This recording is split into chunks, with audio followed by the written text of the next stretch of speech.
Welcome to today's deep dive. It has been 4 years since the full-scale invasion of Ukraine began, a moment that fundamentally shifted the global order.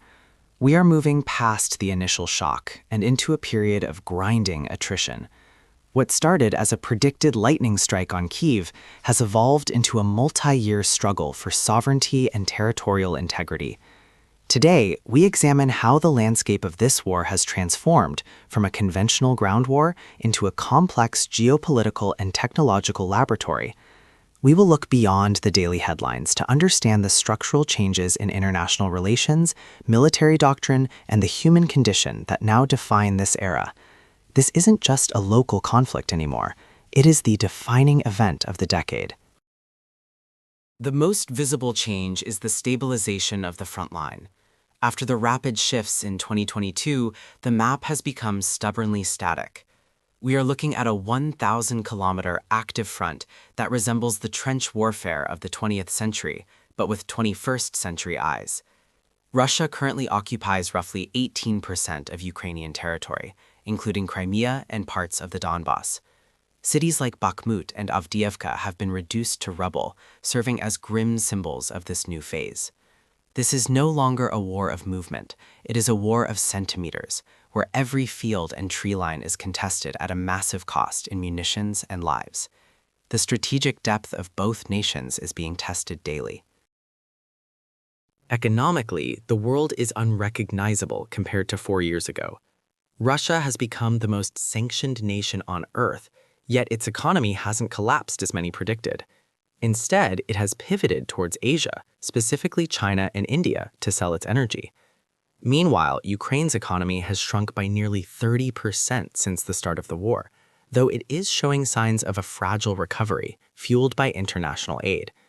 We are seeing the weaponization of finance, with frozen Russian assets worth over $300 billion becoming a central point of legal and political debate.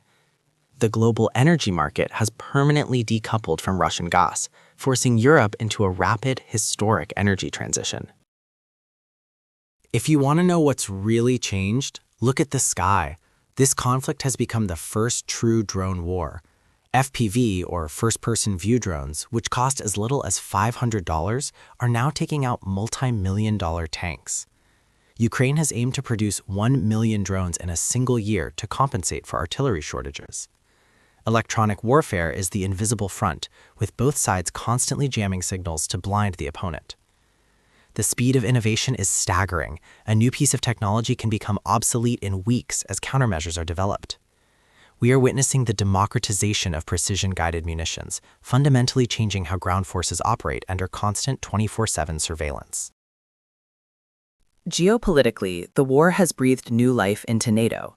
The alliance has expanded to include Finland and Sweden, doubling NATO's border with Russia. This was exactly the opposite of the neutral buffer Moscow desired. However, the war has also exposed a growing rift with the global south. Many nations in Africa, Asia, and Latin America have remained neutral, viewing the conflict as a European problem and bristling at Western pressure to take sides. The alliance structures are hardening, with Russia, Iran, and North Korea forming a new arsenal of autocracy to supply munitions. The world is no longer unipolar. It is fracturing into distinct competing blocs with very different views on international law. We cannot overlook the staggering human cost. After 4 years, over 6 million Ukrainians remain refugees across Europe, while another 3.7 million are internally displaced. This is the largest displacement crisis in Europe since World War II. Demographically, both nations are facing a crisis. Ukraine is losing its youth to the front and to emigration, while Russia has seen a massive brain drain of hundreds of thousands of professionals fleeing mobilization. The social fabric is being restitched in real time. In Ukraine, every family has been touched by loss, and the psychological trauma will take generations to heal. The war has become a permanent feature of daily life for millions, where air raid sirens are as common as morning coffee. Despite the destruction, there is a parallel story of resilience.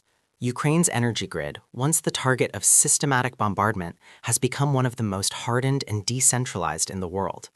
The grain corridor in the Black Sea, once blocked, is now functioning again, despite the absence of a formal treaty, thanks to Ukraine's use of sea drones to push back the Russian fleet. Reconstruction is already happening in liberated areas, even as the war continues. The scale of the eventual rebuild is estimated at over $486 billion. This isn't just about fixing what was broken. It's about leapfrogging old Soviet-era infrastructure for modern, green, and European integrated systems. So what has really changed? We have moved from a special operation to a long war. The world has adjusted to a new reality where high-intensity conflict is no longer a thing of the past. The outcome remains uncertain, but the stakes are clear: the future of the international order, the sanctity of borders, and the survival of a nation. As we enter the 5th year, the focus shifts to endurance. Who can produce more, who can sustain more loss, and who can maintain political unity. This war has changed everything, from the way we fight to the way we power our homes. Thank you for joining us for this objective look at a world in flux. Stay informed and stay critical.